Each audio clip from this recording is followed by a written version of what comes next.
Ia, mai tu spa ia, su eloi le mātaio, sfulma le lua, kau wha le leo.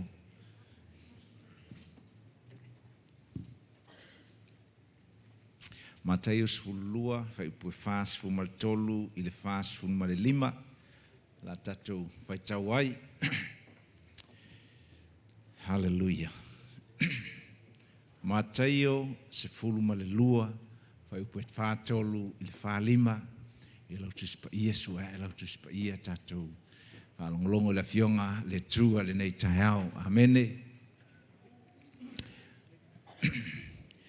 Mātaio sfulua whātolu whālima, tatou whaitau whatasi ai, ia. Pealu I whafo, tangata leanganga leanga. Wasa ilis, ai le maua. Ona whapeane ai lea o ia, o lo whalena o sawai. Walu I, ona I loa ai lea, ua tufua, o unga foi ona tafi teu. Nālu ai lea o ia, ona umaia isi nganga to fitua siliatu lo la tau leanga I lona. Ona tau whale atu ai lea, ona sili ai lea o le leanga, I le unga o le tangata I lona amatanga. Whape foi ona whai. Hallelujah.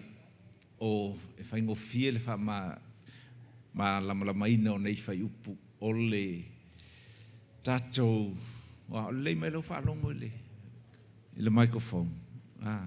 Ya. O le tala lea Yesu na whai e pe kau eko na mea. Pele ai. Ngai okay. Por whao le leo. O ia, lea la whakolu la lo leo. Se o le pizza lenga o ai ai lenga. Sau mare angelu ia. Whamai la Yesu. Whapea e tuli le te moni. Alu I whafor ke mongi. Ia, ona whialua lua ila ia. Ma toi whai le tala le te moni, o koe whialua lo ufale le ngau sawai. O le whale la lea ni whamai la le whai upue whalima. O nā alu lea, ua toi fo I mai, maisi ke mongi, e sili atu le leanga ia te ia.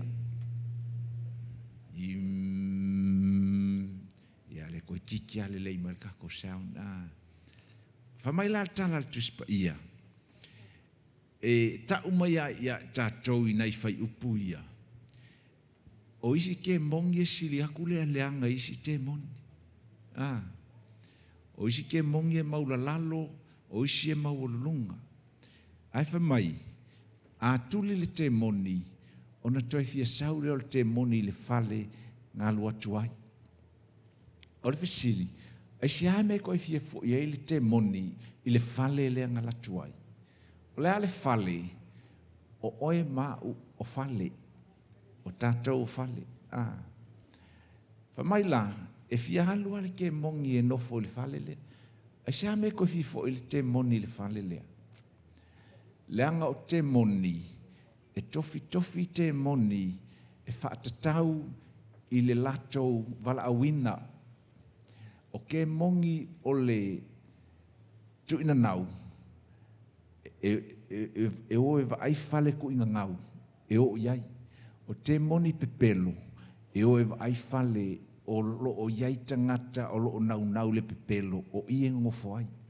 O te moni fo ie o le fefe, e o ala ke mongi ua kofi whale lei te moni, malato ngā luenga, mea le nā iei te moni o le mai. In the spirit of infirmities, o isi ke mongi e le mawhainkau kala lesi. O isi ke mongi e ese la te moni. E fia la ke mongi e koe fia haluar ke mongi le whale le ngai. O le whale fo I la. O le whale I whai tutoa e tatala I tātou le. Mwhainga e tatala sa wale te moni tutonu. Aleluia. O le tātou mata upu le whai. O le mata upu I te moni.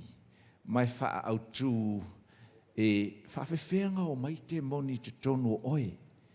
How do they enter your house? O le fale la, o lou loto ma lou anganga. So se falea, iei ia fai tutoa. Te tala lor fai tutoa, mea lar ke mongi. Sau peo le lango, le sa o mea sau kong. Le I fai songa vala aulia, le kau vala aulia. Le tau whaaloalo fo I ke mongi sau. Langa fa mai, fea lua lua I solo. Ma koe sau. Tuli la le te moni, fa mai tuspa ia. Alu ke mongi nga lele solo. Ma whakalikali mai, po fea le aso ke koe kakala, fai kokoa, le mea ngang kapung. Kuli la le ke moni, le te moni. Whatali tali, mo se ava noe te te tala inai. Whatete inga o le pepelo, le ke mongi o le pepelo. Te loa foi, o le taimi, o mea umai o mea whanatura. Le kaimi oso, mai le ke mongi, le whapela te pepelo. Ona, saulo ke mongi le ai. Umi ai le taimi, vava ai le ke mongi. Ready no, oso mai lo kong. Ole tatou mata upulal nei la whaawau mai le last week o nisi o I tatou ua whaalongo I le awa onga o te moni na whai mua pe o lua tausanga o tea se lalanga se fui kai kusa isi mea ole mele ua whatawa ina le taimil nei whawhewhenga o mai ka mai kokong ke mongi kong lona lua whawhewhenga I loa ua ke mongia oe. Lona tolu, whawhewhenga kuli whawho ke mongi. Lona wha, o mea ngai wha lela, atala no ina le tai au nei. Lona wha, whawhewhenga loka mau le whai tutoa, le koe sawa I se te moni ate oe. Amen. Ia, sei, su elau tusi le kalatia 5, se whai kaumo mua kako kusia, tatou va ai la ia, I ngā luenga a te moni. Kalatia 5, whai upumua, la a whaasorosolo ngai whai upu maa ngai a le whaongalau tusi pa ia, tatou whai tau tusi. Ia. Kalatia 5, o le whai upumua, o le tusi le nei al kalatia tau tala I le ola sa loto ala I le anganga o le tua. Whai umomua ia o le nei ia o tautu mau I le saotonga. Ua wha saoloto mai ia Yesu ia te o tau. Ai aua le toe tau fia o tau I le amo o le polonga. O le amo kako wha solo ngai whai upu ia Whai mai ua wha saoloto te talia lo Yesu ua saoloto. Saoloto oe. Ai whai mai la, aua te toe alu I le polonga. O le polonga, wa toe te talaina le whai tuto ai le te moni toe sau te tonu. Maila, aua le toe te talaina. Whai upasfulu tolu au solau, whai tauru whai upasfulu mal tolu la piki nei whai upu nei. Whai upasfulu I asu tolu, aua le au soe, ua vala wina o tau le saolotonga. Tau lava ina nei Avia le saolotonga, matona fiti o le tino, ia o tau au auna le tasi le alofa. Whai mai la o le saolotonga lea. Iei taimi whaonga ia le tangata le saolotonga koe anga salai. Whai mai la aua nei Avia le saolotonga whai matonga fitia lea. Lea I rinko la fitia ki Apollo. Se whai kau le leili mea. Aua nei Avia whai matonga fiti ale tino. Ele o whai makonga fiti o le ti Apollo.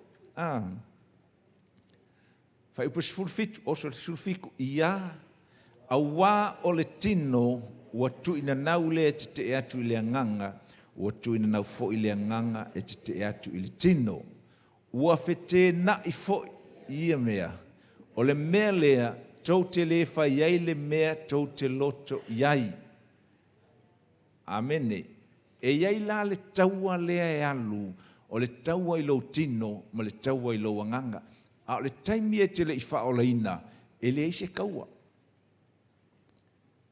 Langa o lai au alo wanganga I lo tino, o lai pule ai le ti Apollo. saula Yesu e whaolaina lo wanganga e alu ese mai o i le pule le tia apolo ai alu o i le pulenga le tua o le anganga pa ia o le mea la whamai e te whaolaina loa ona fete e na i lea e kulei e lesi e tu lei e le tino le anganga i alu fafo e kulei e le anganga le tino i alu ese o le taua lea e taua o le taua whaale anganga ia alu fai upo sfuru fitu tatou vava ai il sfuru iwa ia ma lo sfuru ua iloa tino fo'i ngā luenga le tino o mea whape nei se tau fi ilau fai tau e tele i o tusi o le tusi pa ia o loo ta uai le lisi o ngā luenga le tino o le sila lea o le tusi lea e piko i popula i le lisi o ngā luenga nei le tino la whasosolo la iai o le muli lua o iloa tātou nā me o le muli lua o le tangata e whaile to o lua a lai whaile a whea ma lesi tangata e le osona to o lua o le menga ka o le muli lua o le alesi o le whaitaanga o le aluinga o le whaikaanga o le tele aua ke le au kenye ke le au kama ia o lesi o le ami o le anga o lesi o le mataitu le anga me o le mataitu Mika o le ale le ngole. Tilo le pizza po. Tilo i mea se. Ia, lelei awal tilo i mea se. Fai upo luas fulu o le ifo i tupua. O le ifo i tupua o lou faa mua ina le o isi mea. Ai faa longa lua pe faa longa tolu le tua. O le si o le whaitonga fiti whātau la itu whapertania witchcraft. O le lisi lea, a e ai, e le o ngi mea whake mongi. Even witchcraft. O le witchcraft, o le mea whake, a o le io o i le ngā luenga le ke mongi, ngā amaka mai i lau tino, i ngā luenga le tino. A o le whaitotoa la e ke kakala e le tino, e oso mai le ke mongi o ngā ke mongi a loa ia o ngā luenga le tino. O lesi o le wheitangai. Whaikau, o le wheitangai, o le whemisai, o le losi vale, o le totoa, o le whinau vale, whewaiwai inga o māseinga. Māngai e le lisi lea okai. Tau la itu o le wheitangai. O la le meka o le wheitangai. Hika lesi. Ke le a inga whapenga, ke le au loko whapenga, ke le group whapenga, ua ma ale le loto. Ua hika ngofi. Me o lesi mea, o le whemisai. Io marmala mai tatou. Losi vale, o la le upo losi vale. Envy, o lo manga o fuai mea isi. Ia, o le si mea, maangai ke lele, tala le sunga ia mika le na fai, o le pizza a mika ia, au le mana o ai fuolesi. O le si mea, o le lotoa, o la le meka o le lotoa. Maulunga fia kama malosi, fia kama ia. O le si, o le finau vale, le si, whewai inga, o le misanga, masenga. Fai po lusu matasi, fai tawai, o le mataua, o le whasio tangata, o le onanga, o le poula, ma mea whapena, o te matua i ta uatu nei ia te otou, pei o na whai atu ana mua, o e whaia mea whapena, e leo le lang. Ia, maka ukia ngei lisi, Fai upu e lua, e tau le lua wha, kako wha umail fai tau, fai atu lor whamtalanga. Ia lua. O le lofa, o le oli, o le file mu, o le onsai, o le mata lofa, o le anga lei, o le wha maoni, o le anga malu, ma le lenga o ia, e le wha atu la fonoina, mea wha pena, fai upu e lua wha. A oe o ia kiriso, ua wha sa tauroina, e la tau le tino, maona tu ina nau. E lua la ia vaenga ia sa tatu whaitawina. I le mātaio e tautala i le whale mauna whai tutoa e o mai ke mongi. I le kalatia, o lo o tautala i lo tino maana ngā luenga. Whamaila, ia mafua o le anganga, fua o le tino, ngā luenga le tino, mafua o le anganga. Ia, o le, me mua ia e iloa le aso nei, e lua taua wha le anganga, tātou te tauai. Two main battles, e tātou te whailoa i laulangi nei. Mua o le ti Apollo, lona lua o lo tino. Ngā le lua o lo tino, the flesh, lona lua o le ti Apollo. O le fisili, o ai o le ko o lua le piko i malosi. O le tali, e le o le ki Apollo. O le ti Apollo, o ngā o se fili, ua whaalewelawe ia i tātou, a o le taua pito silinga whainga kā, o oe ma lo tino, ma ngā luenga le tino. O le whainga lao le mea, a e mālo i le taua o le tino, e le ai ma se mea le ki Apollo me whainga whaia oe. Amene. O le lisi a toa lea, a e loa o nga e manu mālo ai, e fiu le ti Apollo, e kausu e se mea, e mauai oi, e ke māloa iai, ke mālo solo a toa. Whamelitala Yesu i le Ioane se furu whawha i pue tonu se furu, o le ti Apollo lea la sau, ai le ai masanga mea o ia tea. He has nothing of him in me. Remember that message? Le ai mase mea. O le mea lea ua fiu le ki Apollo e tau fia mālo ia Yesu. E le ai mase mea. Leanga e le ai mase whai tutoa na tatala ina Yesu. O le o langa o Yesu e le ai mase mea i le lisi lea. E maua ia Yesu i lona i tūtino. Whaale tino. Amene. O le mea la ia tātou whaia. Ia e ngā lue pei o le lisi lea. O le kele ia o isi lisi. O le si lisi o le tino. Whai mai iaso muli muli. O le atūra i mai tangata ma le si lisi o ngā luenga le tino whai mai. O le alofa le tangata ia te ia. O te whanau e le toe whaalongo i mātua. O le lisi nga. O le pepelo. Whai mai o le a tele ia e iei lali a le lisi lea e a matai tātou. O le mea lai kaunga whai le tangata. O le mata upu fo ele nei. A e master ina le message le nei. Ta watu ia te oi, ke leko e whai inga. E ke leko e fia misa. E ke leko e whatinga. E te leto e mataua. E ke leko e poula. E ke leko e lokoa. E ke leko e fingau vale.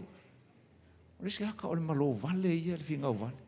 Ki ngā i loa laise se, a ua mā, ngā so ngā lua i ale, ua mā, so ngā whai ala i ala se, ai musu e ko i lalo. O le mea ngā, e leo se ki Apollo, o oe ha, o le tino, o ha ua. E lua la mea, e te manu malo, a e malo la e le tino, ke re popole le ki Apollo. Ke mālolo le kingo. E whiu le ki Apollo e su e se me mawai oe. O le mea ngai te whaalongo, ua to i lalo, ua uma ngā wha umatia e le tua. E ala ia Yesu, ala kako ngā luenga, ia fix le tino. E lua la mea i o petolia, e te tulia le ti Apollo i le suafo Yesu. E ke mangu malo le ti Apollo through deliverance. E whawhiwhenga e malo lo tino. How can you win over your flesh? O le flesh, o lo nā tūra lenga e whangau mai ma oe. E kofu maka kou mga kulang whangau mai tātou. E whanau mai la tangata, o leanga sala lo nā tūra. Mea ngai kaunga whaola inga le tangata. Ai a whaola inga la, ia eiloa. E mawhainga e whaola inga, ala ia ake mongi ake oe. A e whaola inga, ua saule nganga o le tua, ua nofo I lo wanganga. Ala e lea ngau mawhawhaunga. O la ae ki ngā halo lima, la e ngofo rike mongi. Ti kete. O le mea la, a e manu malo I le tino, o le awala e mangu malo I le tino, ele o le kurike mongi, o le whaasa kauro. Whai upo e luas funu mal whaia, a oe o ia ke riso, ua whaasa tauroina I la tau le tino, o nga e mangu malo ia ilea. You don't deliver the flesh. You crucify the flesh. Now this is the secret of living a victorious life. This is what the Lord showed me. And I whatever kausanga nga o whaonga ina mai. I misi na ua amata o ina the court of heaven. The victory ai whatoa wha lau kele mai ele atua. Ile vai aso renke angai. Amen. So this is a very beautiful revelation. Sa isu mai le sunga ya mika su mai lunga. Whapela o Yesu lea, su mai lunga I lau sunga wha mo lea, ta alofa mai le ao lau sunga. E ua masani tātou le mea lea, wha mai ia, whasa kaulo lau tino, kill the flesh. Ua masani fo I tātou wha mai ia whasa tauroina ngā luenga le tino o le fesili. E whawhenga e whasa kaulo inga ngā luenga le tino. E ke alu masau sa kaure ke la ala, e ke alu masau whanga e whanga le kinga. Ina ua whasa tauro Yesu. Se mai lau lima lea. Nga kuua le fika Yesu, ona, se kura lau lima I. Na tu e, o nga ku tu I leo le whao, mau leo le lima leo Yesu, I le si piko le sa tauro. Ku le si lima, tu I le whao, mau I, ku whakasi o vai, whamun mo le lau sunga tapso. Ku I fo le vai, o nga mau le I, assuming, o ia, whasa mo aku, ki o wele I lopo le alanga me ole, whapela le wa e mau I lunga le sa tauro, Mika, alu I ole e makamaka I mele angala iai. Alu. Sole.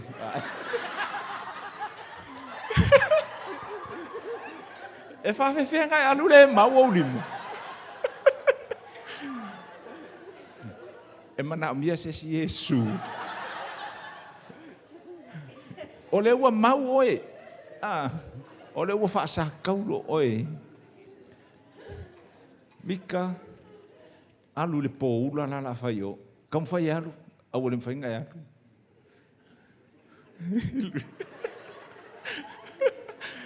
Mika, alu mais ka pizza.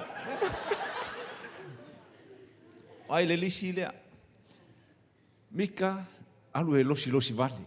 Mika, alu e fia misa. Mika, alu e whaile maa inga. O le mele ua kupia Mika, ua le mwhainga alu. Ua mau ai whao, o lona I tutino, the flesh is now nailed to the cross. However, ele o ko yeise sa kaulo, physical sa kaulo, e ku iai le li lea. O le vesili, o a whao e te whao ngā ina, e crucify e wha sa kaulo i lau tino. O le tali, o fua o le anganga. O fua o le anganga le, se I, whai mai I le whai upo losu ma le tolu, ia marolo mai la mai, au ki halu lalo. Fua o le anganga o le alofa. O le oli, o le file mu, ke lo le, ia fua I o le anganga, le lisi lea. Makua I makau, kia ia whaalinga le kong each of this. Ai onga o le tatu mata upu lea, e lua fua le nganga, o le kausanga e leanga o whai lau launga, I le si fua le nganga, I ka o le meekness, mankua le, meekness, a whasa mo le meekness. O le meekness have the secret of living a healthy life. But o le fua la le o le ono sai, Male self-control. Lā whasa more self-control le ye. Anga malu, olea?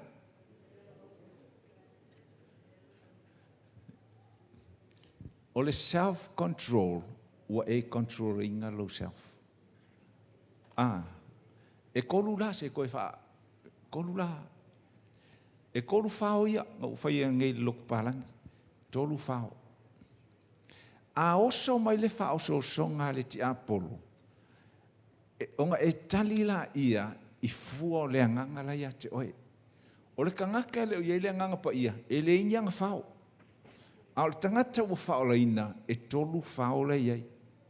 Wa mai la le anganga pa ia, a oso mai la le whao so songa o le tino, e te whai atu le tino mua e le si whao lea.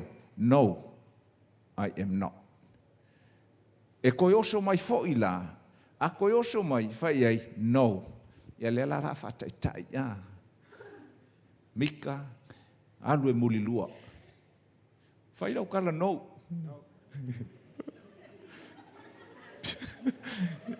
Ia le tua. Kami mai a ia muli lua. Mika, mataitu, alu e makaiku. Kami mai iri ke mongi. Mika, alu e makaiku. Mika, alu e makaiku. Wakoru whao ia. O le mela, o le wa e whaasa tau roina le tu ina nau o le tino, ina o e wha, no. E iei kei mi umakua, e hika ia se fongo kanga e whai. E i fongo e ka le sio, a au loko. A ika le siwa kuilunga alu i fafu. O inga kuilunga se fongo alu i fafu. Ngā alanga e kuilunga. Leanga o laile i whaasa kauloinga, lo loko ngai e whapenga. A oso e lo wita i le fono le a inga ma le awa e fia misa. Whai a oi. No. A oso e lo fia palau vale. Tell yourself, no. A oso mai nge ilo ki ngā isesi. Tell yourself, no. E wha akolung na no. O ngā oki rola i o lo wika ngai ai. That is how you defeat the works of the flesh. And this is a supernatural act that you can do. Inga ufasa kaulu Yesu. E whatoa maliwa Yesu le itu lai tolu. I le afiafi. Nga kau mai a le kai au. Whakoa maliwa le fiku lai ko. E ke nou loi se mea. I le whao. E le aru ese just like that. Ai ei le taimi, e uma ele aso nga, ele i uma le aso, ua makua i ave ese le anganga pa ia lo tu ina nau le mea ngai whamai le tino. Are you getting this? This is a secret on how to crucify lo nguku. Lo nguku. This is how kulai lalulim. Afa pela ua e manga o a e whaisau kala isis. Whaleanga isis. Langa waki ngā oe. Tell yourself, no. A koe oso mai. Whai no. Long kolu ro whao, no. It's guaranteed after 3 no's, you feel peace. To the point, okay, thank God I didn't malo vale and say what I said. Wa kere ka kau whaleanga inga, leanga o le flesh. E do ki apolo. Kere kai mi wha, e kua inga fua e siki apolo. Ai le loa o lo tino, o le flesh. Most of this stuff, e mā loa i lo tino, ma kua e mā loa. Na uwha atu leanga pa ia, kere i whalonga se awa onga whapea. I never heard the 3 nails. If you look for a topic, a title for this message, the 3 nails. Apalai, when you go home, manga kua, whao e koru. O whao i e whao e lo nguku se tulo. E whao e lo mawhau, e whao e o 5.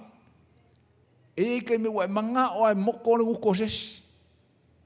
Alu lo lima la moko. Tell yourself, tell your moko. No. E alu la lo lima, ala e maua fa pea. Alu la lo wa ko fia la moko. So ia. E uma ele kolu wa e calm down. Mai le langang pa ia. A eva aya Yesu ile mataio e fa. E fa fia nga lu ele ki apolo Yesu. Fia ia temptation o Yesu.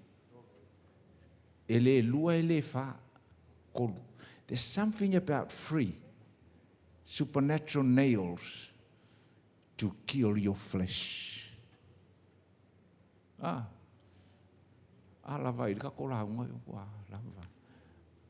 You go home and start from today. Tell yourself, also at age, there is a demon of age.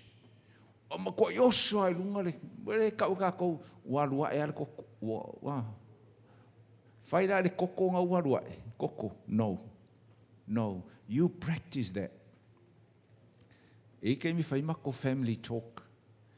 And over the years, ole kele o fasili mai ele matoai nga ya ba fai tala noanga.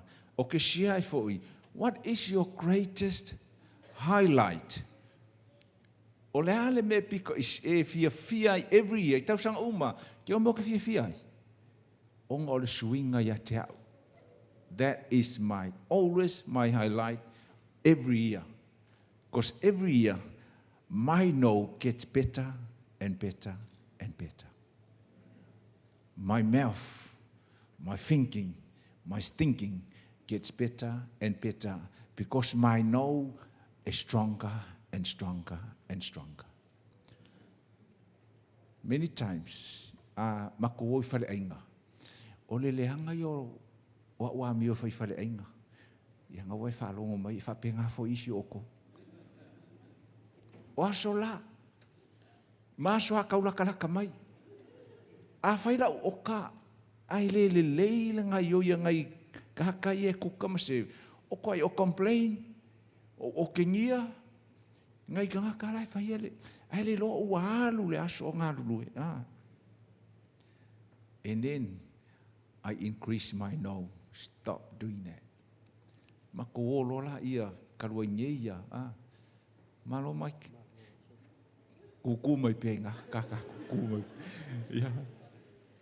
Mako o loi Mount Cravat, no more. Mako luwa yasu. Whain mako tina. A mai lola oka. Mai uke wako la o whasamangi. Ole la iki. Ai fast food korkara. And I said, no. Don't say, yeah, then. Ele la sa ukalanga fai. Ala sa fai helen. Makilo mai. Po a fea foi le la fai la wa mio le. Le po. Wa ifile mu me Nga fai aku la ukala o la wa ila ya helen. La wa ready for, oh no, he's gonna. Ai ke ua whalongo mai le tinao tamaiti. Ua whaida ukala. Thank you so much. What a beautiful steak. Nga pasia ia urupōranga. Ua umalo u kaukala le maleika. Ua kaukala ua sui. Aisia. Ua overcome ele. It's not a kemongi. Ole flesh. Ole flesh. Le tato e kalesia. A e mangu malolo flesh. Iri koe whaienga ko a o ongo I demonology. Ka oi fuasi ke mongi. Ai leiloa. O ngai leiloa oe crucify the flesh.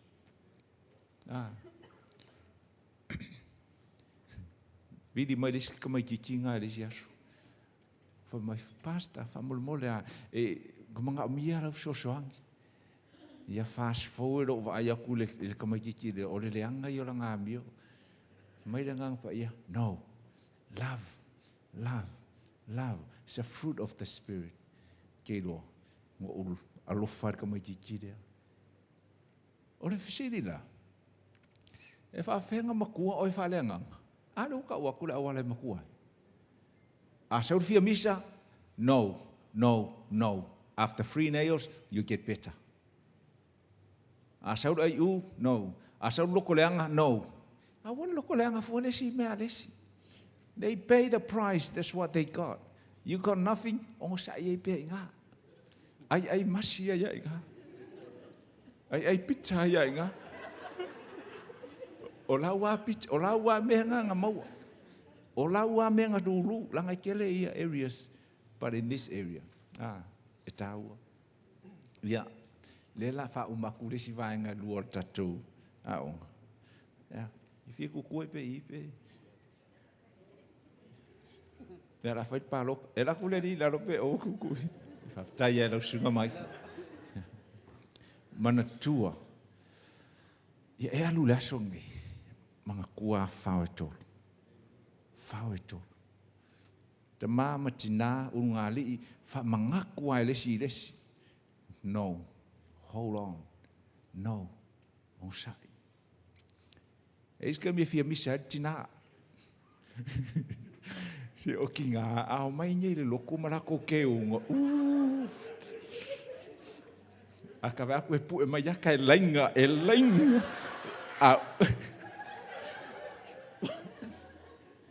A umaha whai le lainga lea, u whaka kawha wapea.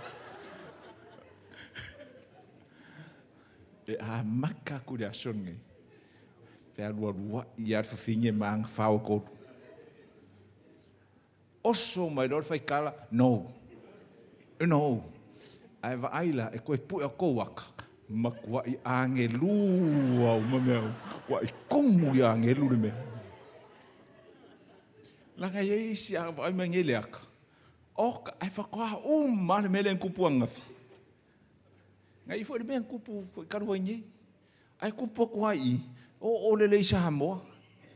Kau pa hai le pomu isa hamoa. Wa ve sawa i masia ko inga.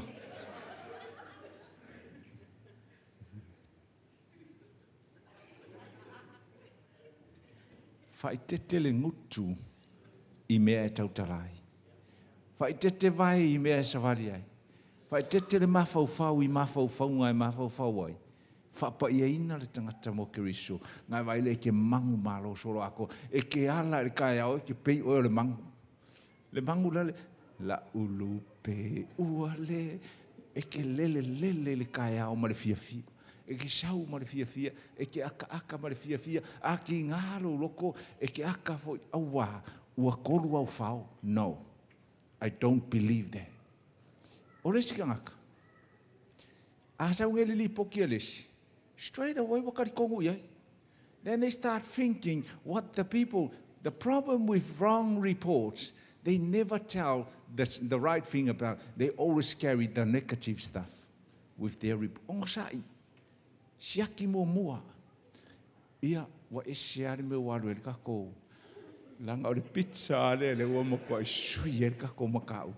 Ai se koe, maka mai la kako makau. Nga wha umai loa lea. O whai to toa e te taralanga.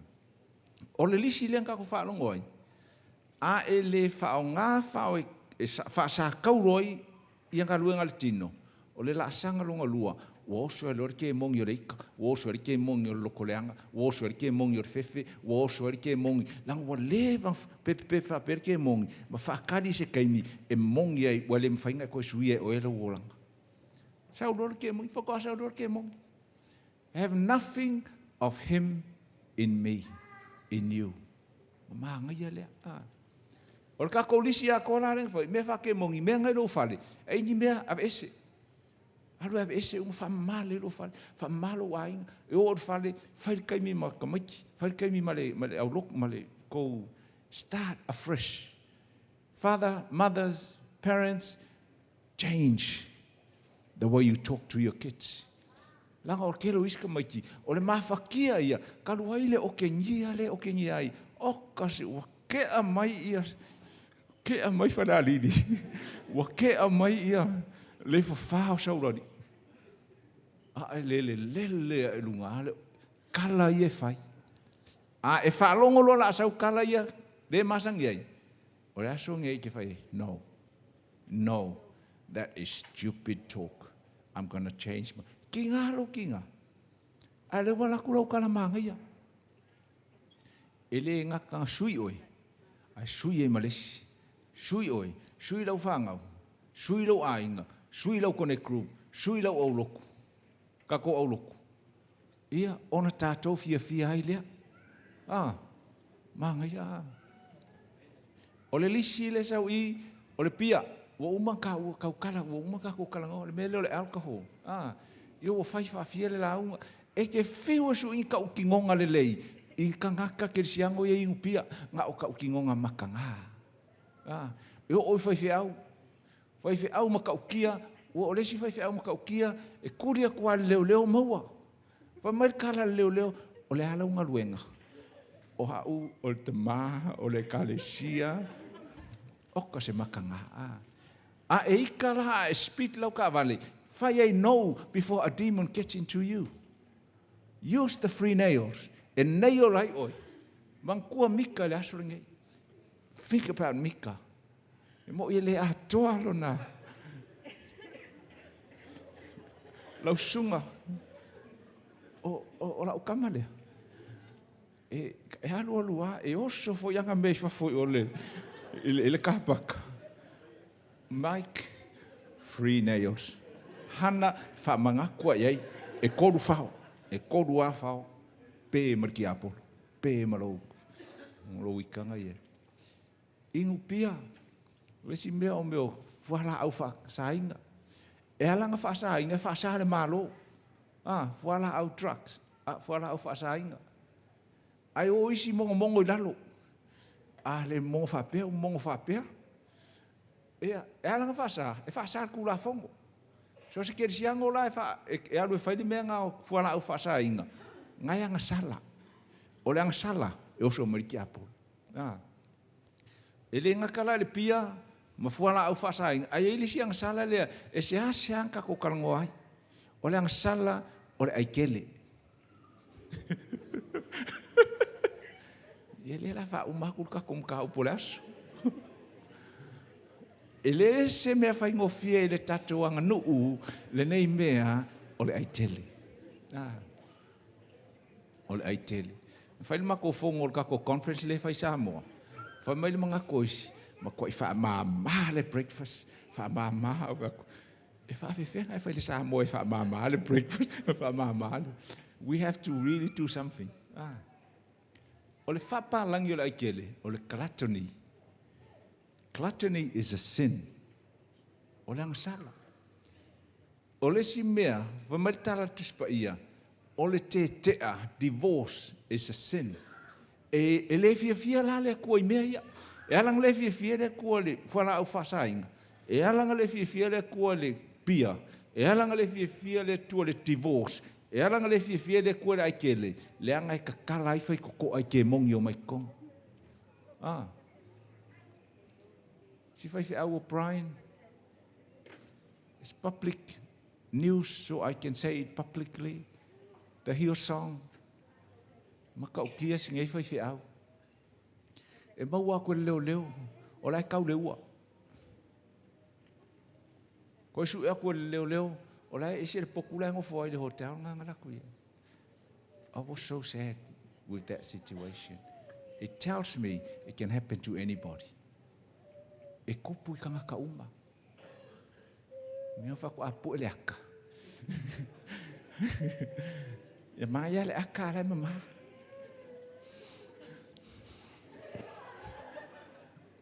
E ofo ia. I shared last week. No share for le shouting and say, I've been through all that. No wala ko ke ngofo lalo le shouting and for my Helen. I never heard of you. I said, "You me nga me wasola." I smoked this, I smoked that. I've been through all that. Our family, yasola. Or Mako Assembly of God, we started the Assembly of God Samoa. I was on how for your pia. I want to learn Mako Aing Salonga, the lake la worship. I call you pia. Is if we made a fake maro. Nangal come by Yasola 5 years of wipe Mako King your bank. Yeah, mio whapeng fo i ngaso, o aso e le i whaolaina, ona whai mai lo le tala pau. Ia so ula i titi sa o whai mea kamiki. Ai ina ua o matua, ona o ave ese ai leo mea matua. Ale sa whai mai le siri le ngā rainga mafua, nga whapea ke lo le si whahenga lo. Ai look, ua wha maa ngalo i maa oua e le atua. Ua wha o ngā whao e tolu. E ka le sia, halu mau whao e koru le asonga. Ua le sa o tangata uma. Ia, tato tulai, au sus tato pese, wha mamai mea uma. Mata utia lava oe. Mata utia lava oe. Sia e lo loto. Ia vi ia o matautia. Matautia lava matango fie na wa matango fie na wa loa lofa filemu angalele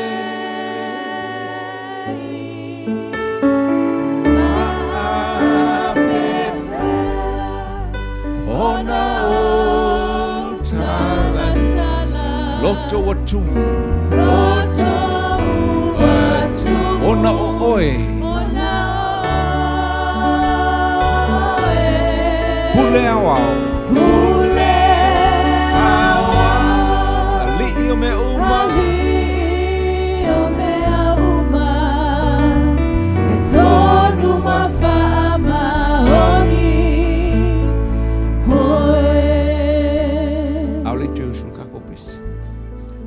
Oe mo ini o fonga.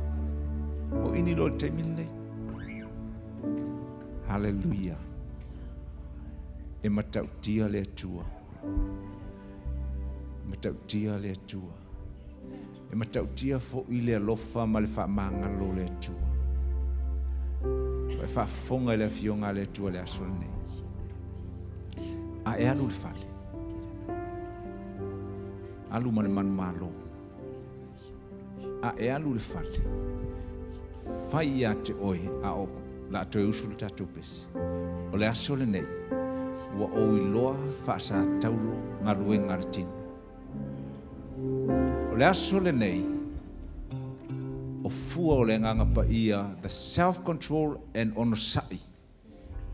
O te tautino atu le aso le nei. A lot of us, all of us gonna change. O le asui. Fai te talo usul kako pese kako olo le fale. Le tua te maa. Mato tula yatu yo luma. Wa mato fala au fa mangalo i mato. Fa mangalo i a mionga le tino. Fa mangalo i mato mafaufaunga. Fa mangalo le tua i mato tala. Fa mangalo le tua i le mataua. Fa mangalo le tua i le lisi uma. O ngā luenga mato tino e le tu sai malo fina ngalo. Kale sia wo whairika ko kalo ku whakasi. Talo le tua mato salamo le asol nei. Wha mangalo le mataua. Wha mangalo le fia misa. Wha mangalo le whai fuoles. Wha mangalo le fia fasiles. Wha mangalo. Matautia lo alofa. Alofa mai Yesu Keriso, alofa mai nganga pa ia whamanatu. Ia mātou to say no. No. Father, I pray. In the name of Jesus, I pray for the strength. Talo le tua le malosi i le mana o Yesu. I pray a supernatural strength that your people here will start saying no to the flesh. A tatou pepese la le pese lea. Ia e loa. whaamama o e le tua. Sa ta ua ia whaitutoa e te tala. Le aso le nei, tali tonu le whaatua tua, le tua whaamangalo I mātou I whaitutoa, ave e seina ngalu e ngari te apolo, ua tāpunia I le aso le nei suafo Yesu. La ko pese la le pese lea. I want you to close your eyes. Mpese ma le pese lea, ma tau tia lava oi, usu ma le kako pese lea.